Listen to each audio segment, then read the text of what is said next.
What's up, everyone? Welcome to episode 132 of the Noizze Podcast, part of the Noizze Podcast Network, and sponsored by Satanic Tico. I'm your host, your boy, Chris Pugh, and I'm joined, as ever, by my very good friend and mystical, cynical himself, Samuel Lewis. We're available anywhere you get your podcasts: YouTube, Apple Podcasts, Spotify, wherever you watch or listen, we will be there. The best way to support us is by liking/subscribing, depending on whichever service you are using, and you can follow us on Twitter at Noizze Podcast.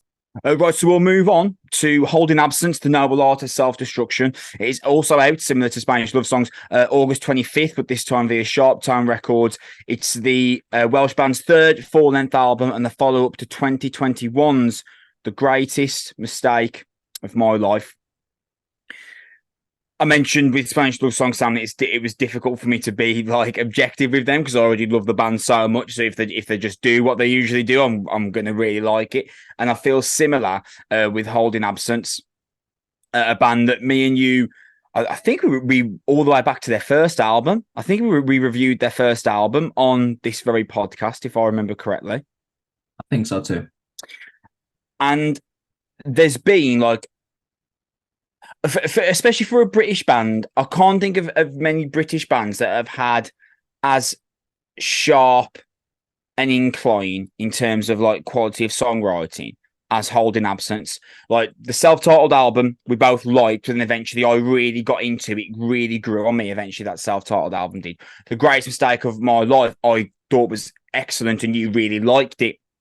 Really sharp increase there in terms of the quality of the songs, and you could really see this groundswell that was happening for Holding Absence in terms of crowd participation and crowd interest. If you remember, we saw them at Download last year. It was last year, wasn't it? On the Saturday, It was, yeah. I believe they were on the third stage, huge crowd. Well, we couldn't get anywhere near the front. It was really obvious to see like what was happening. They did that split EP with Alpha Wolf that we were fans of. The Holding Absence have been on this real sharp increase that I don't think outside of like Sleep Token, many British bands can compete with, especially the ones that have become prominent in the last 5 to 6 years. But with that, obviously, comes inherent risk, Sam, because if you're a band that continues improving, you're a band that every album seems to be better than the last, and every lead single seems to be better than the last.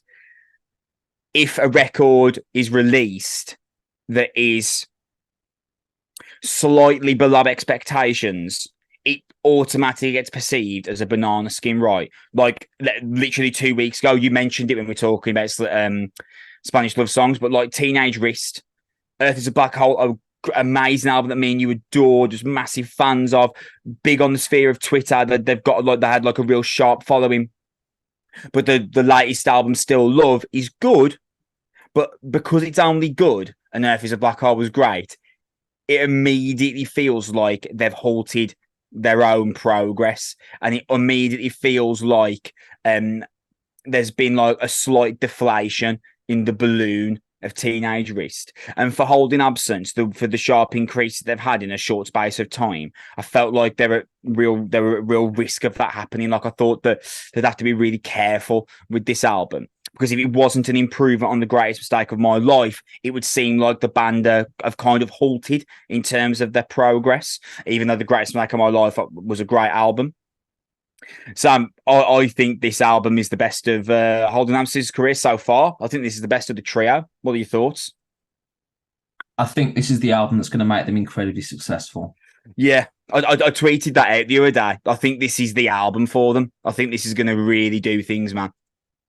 I think the type of songs that they're writing, the type of circles that they're moving, the type of audience that they're attempting to appeal to, they couldn't have done a more efficient job with appealing to that audience as directly as possible than they could have with this record. This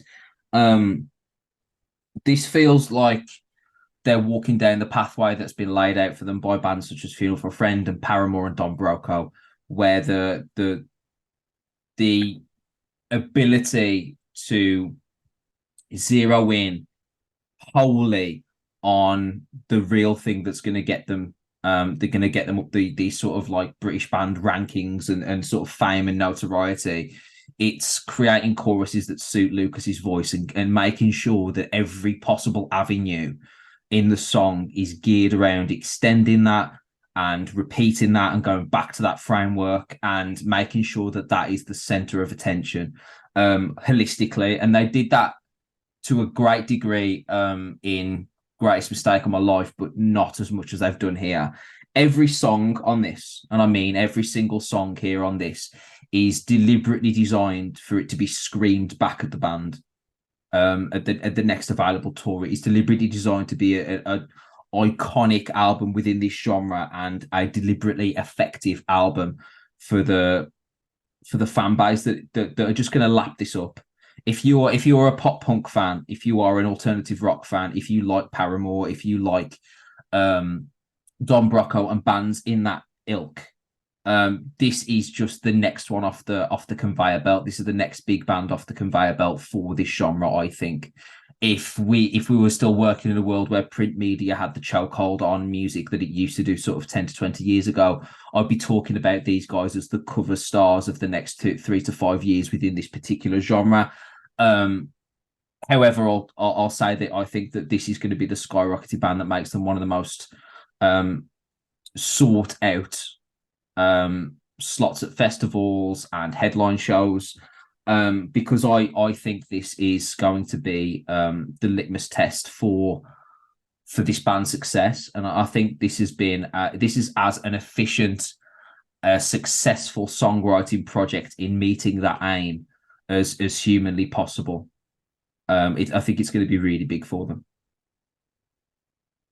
A couple of years ago, we reviewed or maybe even last year, we reviewed a new Turnstile album. Yeah.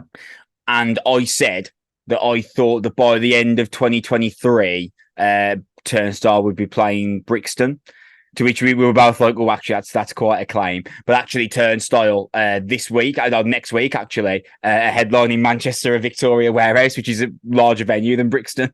So it turns out that I was actually wrong in the sense that they're bigger than what I expect them to be. The reason why I brought that up is because I think this album is going to make Holding Absence into an academy band by the end of 2024. I think the next big Holding Absence tour for next year would put them into academies. I think this album's going to really, really do things for them. And that's with me trying to be as unbiased as possible because I really love the band anyway. So if they just do the usual thing, I'm going to love it. But that's even me trying to be as fair and objective as I possibly can be. This is a great album. This is the most complete, the most, I hate using the adjective mature because it's such a lame one that gets branded around a lot, but it is the most mature in terms of songwriting. There's some really, really intelligently written songs here. I remember just a couple of weeks ago, actually, the owner extraordinaire, Jack Holloway, he'd heard the album before me. And I said to Jack, I think you were in the PlayStation party, to be fair, actually. I said to Jack, have I already heard the best song on it?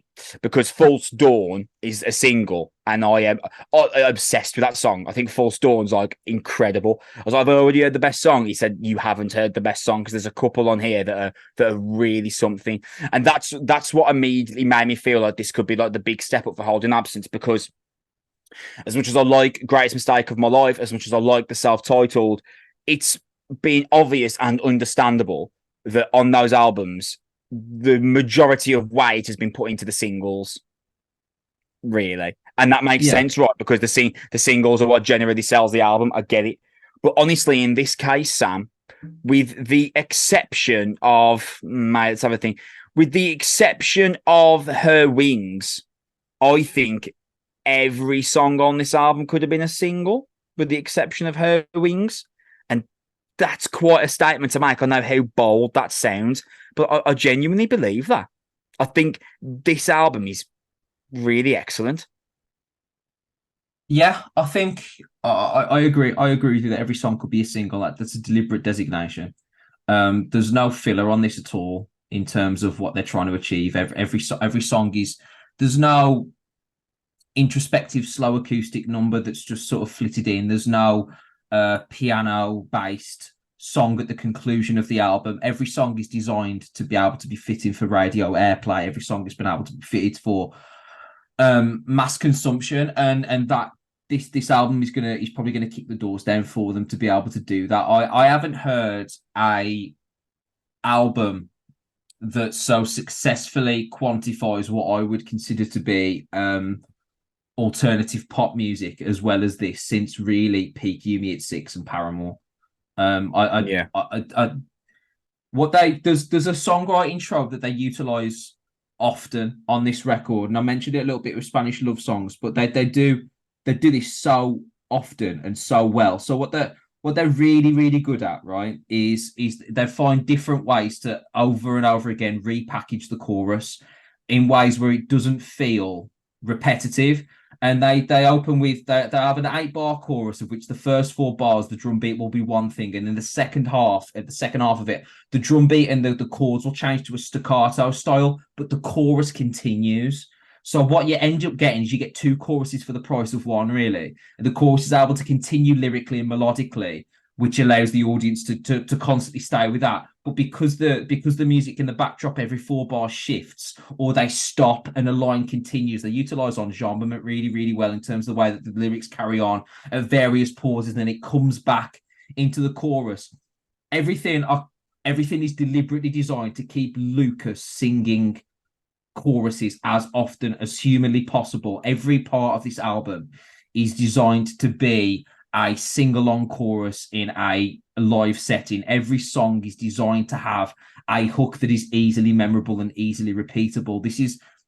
I don't mean this sounds like I'm being critical almost, but I'm not. This is as intelligent and as efficient as a popularity grab I've ever seen in music over the last 5 to 10 years.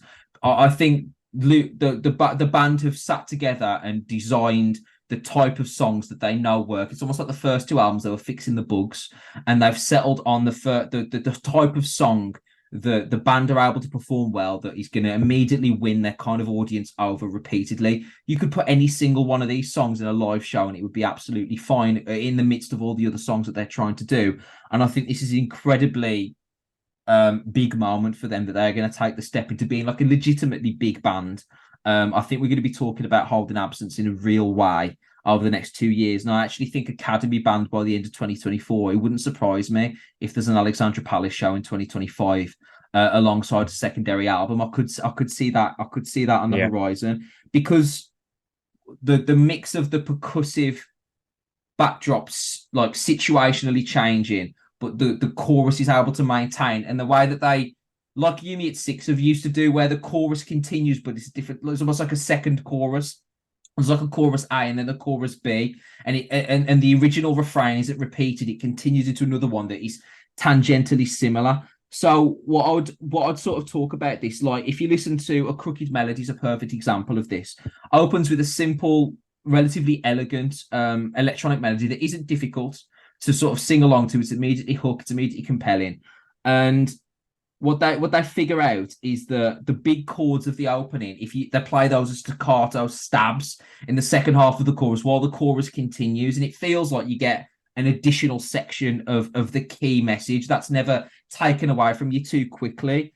The band, it feels like, are just purely in service of those melodies, and I think they're just changing the setting around it. It's almost like watching a sitcom where the joke and the dynamics are repeated, but the setting is changing around it to keep it being uninteresting and keep it being engaging and stuff. I think, like, I agree with you. This album is full of hit singles. I think they're going to get a lot of legs out of this.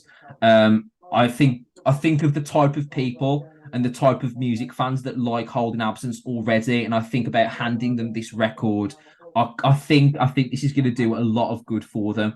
I remember talking about Creeper a couple of years ago, and I said that some of these songs feel like they should be written on wrists in the back of planners, and that kind of energy. I feel very similar about this, because this is essentially pop music wrapped in a big baggy hoodie. Really, it's great pop music. There's a song near the end of this album.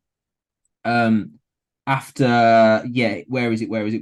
It's not Liminal. It's before Angel in the Marble. So Liminal's the one before Angel in the Marble. So do you mean I mean These New Dreams? Dreams. I do, yeah. Beautiful, That could beautiful. be, but that could all. But let's call it what it is. That's a 5 seconds of summer song wrapped in drain pipe jeans. It's a big pop song. That could be a boy band song singing that, but because it's being played with real instruments, it's almost like layered and gift wrapped in alternative music that allows it to be more palatable for the audience that it's listening. Uh, like, this is like Coca-Cola for pop punk marketing and pop punk songwriting, as far as I'm concerned. They found the blueprint of what is going to be over the last two albums, what is going to be an incredibly successful piece of music, and they have done that 12 times. It is, I think, going to be an absolutely huge album for them. That is the reason that they get 2 or 3 million plays a song on Spotify and that type of thing. I think this is going to be a big bridge to the next stage of their careers. I mentioned growth of the band in terms of songwriting earlier on, and you mentioned previously during your discussion that there's no like meandering piano song that just is an instrumental that just happens, that seems to be there for no real reason. And I think that's perfectly accentuated on Head Prison Blues, which opens this album. And I adore how this record opens, because I think a younger, more naive Holding Absence probably opened this record just looping Lucas's opening screams and then blending to this as the second song. Whereas instead, Head Prison Blues is a poignant, thick rock song.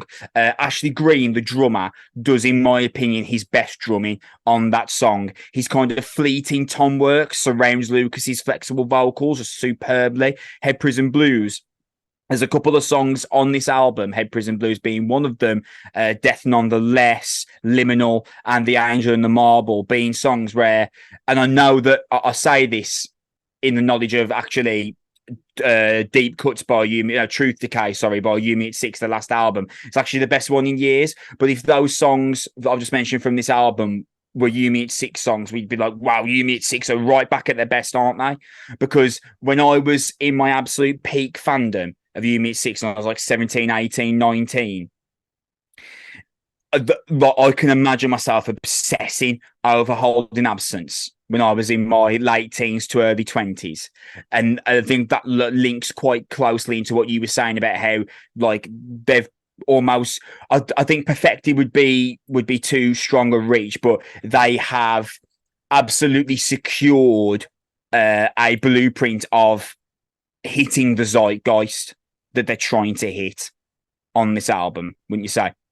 Yeah, as targeted an album as I've heard within this genre, and I think you've hit the nail on the head with the opening track. The minute I heard this, I was like, oh, okay, I can see what I can see what they're doing. I can see what they're doing here, because it's clear as day. Like, it's a great melodic clean to open this with that record, but it's one of the reasons that we're talking about. You talk about the drums. I agree. The way that the drums are able to change that tempo in the chorus and stop in the Nice. pre-chorus that allows the chorus to come in.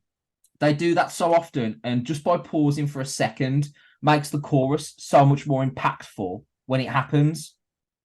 Just simple little songwriting tropes like that allow them to make sure, all right, whatever happens, our biggest punch has to be at the chorus, and how often can we extend that punch and expand it as often as possible.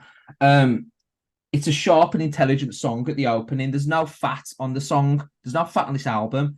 Not a single second of this has been spared for ego or sort of any kind of like noodling, or kind of like let's explore this idea. Like, I heard the Earn record today, and that leaves a lot of time to just figure out different genres. And they're like, oh, should we just try this for 2 minutes and then come back? Oh, we actually have a song to go back to in like the 6 minute mark. We'll just do that. We'll take a left and circle back. There's nothing like that on this. Every single second of this is absolutely necessary for the function of the song. And if it isn't necessary, it just isn't there.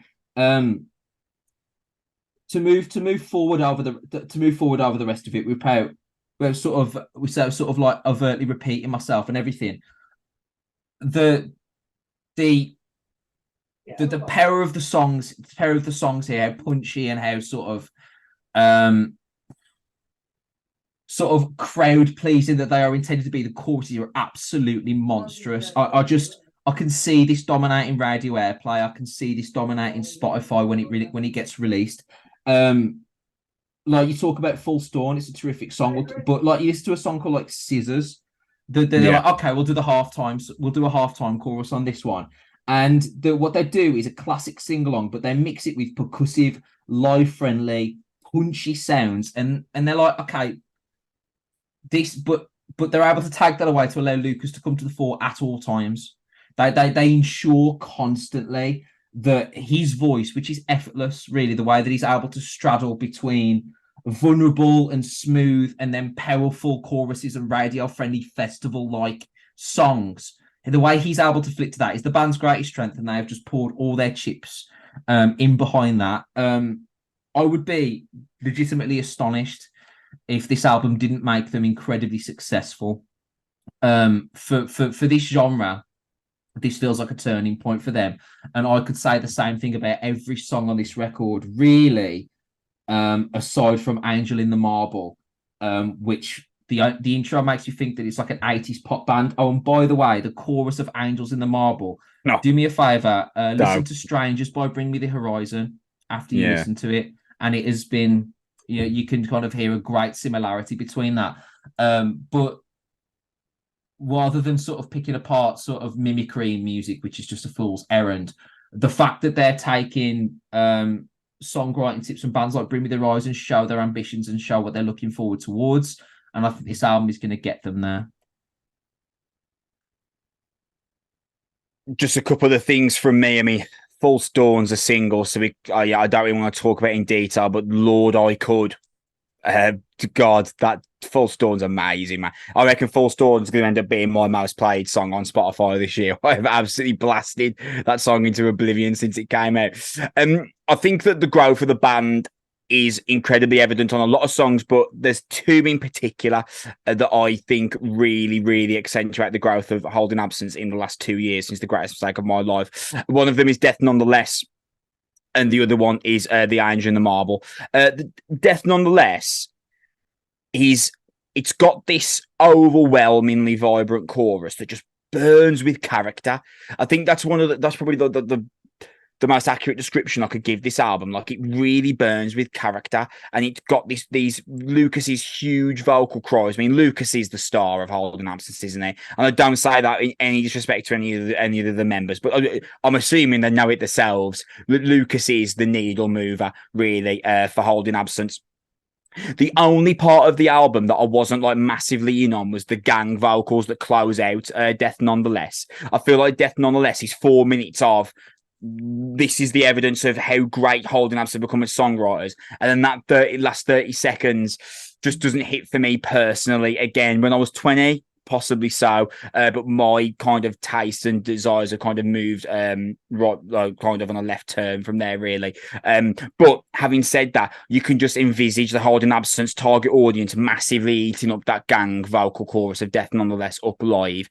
And just something I want to point out that me and you have, phraseology that we've used a couple of times here, things like radio rock and radio friendly and festival main stage friendly, and usually those can actually be taken quite negatively, those phrases. Like, you say that a band of this is really ready for radio, that usually means, the thing that you love they used to do, they've watered it down, so there's still just enough there for you to kind of be into it, but really you're no longer the target audience. But actually, we're using that terminology in this case in the most complimentary way that we can, because I think that songs like I'd be surprised if there's more than one more single, to be fair, from this album. There's already been 4 singles, but songs like Death Nonetheless, or These New Dreams, or Liminal, which I'm going to talk about in a second, really should be heard by as many people as possible, because you can see that those kind of songs really catching fire because they're so infectious, they're so well written. Lucas sounds so phenomenal on them. The band do a great job of kind of promoting Lucas and kind of giving him their pillars to kind of really hold him up and allow him to be the star. Liminal has got this kind of snappy, punching chorus that's delivered with this range and vigor. These soaring chorus highs that just kind of this kind of swinging hook that gets lodged into your brain. And I was listening to Liminal, and I was like, right, who are Holding Absence's contemporaries? Really, I was trying to really think about it. Like, Lucas Woodland is a massive My Chemical Romance fan, and you can see how My Chemical Romance have definitely influenced Holding Absence, but you wouldn't say My Chemical Romance because they're just My Chemical Romance is like they're in a different stratosphere of size to Holding Absence, so they're definitely not a contemporary. My Chemical Romance, like festival headliner, 90,000 people status. Bring Me the Horizon are also that now. Their festival headliner, 80,000, 70,000 status. So for them, it's Creeper? more like, well, see, Creeper is one I thought of. Casey is another one I thought. Casey are a great band. They've only just reformed, to be fair, Casey. Maybe Thousand Below, Dayseeker would be a band that I would say are contemporaries for Holding Absence. And when I was thinking, I was like, right, if those are the contemporaries I'm thinking of, how many of them are even close to Holding Absence in terms of like songwriting quality, fan participation, and fan desire? And with the exception of Dayseeker, Holding Absence are comfortably ahead of their peers when it comes to those facets I mentioned earlier: fan interest, fan desire, and songwriting. I feel like Holding Absence, with the exception of Daisy, are kind of out there swinging punches on their own. And Liminal really highlights that because it's a great rock song that is also, as you mentioned, if it was dialed down a tone and put in like less tight jeans, maybe it could be a boy band song, possibly. Cannot finish this album review off, Sam, without talking about Angel in the Marble. Because the first 3 minutes of Angel in the Marble, I mean, I don't know, you get recency bias, don't you? Is the first 3 minutes of Angel in the Marble the best 3 minutes of the band's career? Possibly. It takes them to this new level of emotive storytelling, songcraft, chorus impact. I must have listened to the chorus of the Angel in the Marble about 20 times in the last few days. I'm not sure the closing 3 minutes really capitalizes on the opening 3 minutes, but regardless, at its peak, the Angel in the Marble is an absolute stunner of a track. That's the song that Jack told me is like the one. He was like, the Angel in the Marble, the closing song, is a really special one. So I went into it with high expectations that the first 3 minutes really met, and then some. You mentioned Angel in the Marble in the sense of sharing similarities with Strangers by Bring Me the Horizon, which, thinking about it now, I totally see that. Was there any particular thoughts you had on the song though? Because those first 3 minutes I think are just phenomenal. It felt like a very ceremonial tone of finality. It could Yeah. only have been the last song on the album. Yeah, I'm into that. You can't do marching bands that fade. You can't do a marching band that fades out and then have another song afterwards. It's going to feel like an anticlimax to follow it. The band of identified here, the 80s synth stuff on the beat made it like sound like a foreigner tune at the start. I was like, is this like are they doing like a big stadium ballad? Is this like Poison or Motley Crue or something? Like the way that it was just like the big Bon Jovi style chords. And I was like, this is an interesting selection. But what it does is, by having a lot of space in between each chord, it gives Lucas the ability to sort of slide his voice in between the beat and it sort of in between these phrases and syllables. Because as we said ad nauseum, you're right, he is the star, but every song has been like carefully curated to allow that to take place. Everyone's been shuffled out of the spotlight at times for him to sort of be the center of that. And he sings these lyrics and he sings these choruses that are like missiles that are like aimed at the heart of the average pop punk fan. Really, it's carefully curated and constructed songwriting that he's meant to do that. Angel in the Marble is an example of that. It's interesting you bring up the sort of My Chemical Romance, and we talked about Creeper very briefly there, because it feels very much like the band are trying to expand on the sense of bravado and the sense of pomp that those two bands have actually had in their locker very recently. You know, big bands and big audience, and there's like a theatrical feel to some of the music that I think that the band are now trying to sort of mess around with, because they have a vocalist with tremendous versatility and range. What it does is, I think for me, it ties a lovely ribbon on the record. and gives us a sense of significance, importance, that if it was just simply another Holding Absence style song that we'd heard in the previous 10 to 11, it would feel like the album would just stop very suddenly. Because all the songs are very much of a muchness, and it at least gives that sort of feeling of like a real full stop on the record, which I think is entirely necessary. I think As the Marbles is a terrific reminder of the power of that vocalist and the power of that band is centered around him. And it also reminds that when they're not writing the songs that they've written, the first 10 or 11 tracks of this that are deliberately designed to sort of push the band forward, that they can also dip their toe into something that has a little bit more grandeur at times, rather than the traditional top-selling rock songs and things like that, which is an avenue that I'd be interested to hear them explore moving forward. It closes off what I think is going to be a very successful record for them, and whatever their ambitions are, I think they're going to meet them. That's where we're going to leave off. Episode 132 of the Noizze podcast, the new Holding Absence record. Noble Art of Self-Destruction, out on 25th of August via Sharp Time Records. Man, you got to hear it. Man, it really is something. It really is something, that album. The best way to support us is by liking / subscribing, depending on whichever service you use. You can follow us on Twitter at Noizze Podcast. Remember to support Satanic Co, who are our sponsors. Me and Sam are going to be back in around about 2 weeks' time. We talk about new albums from Polaris and Silosis. What an episode that's going to be. Very excited for that one. And remember, you can support us by liking / subscribing / following, depending on whichever service you use. Thank you very much for listening. We really appreciate your time and your attention. We're back in 2 weeks' time. We'll see you then. Bye.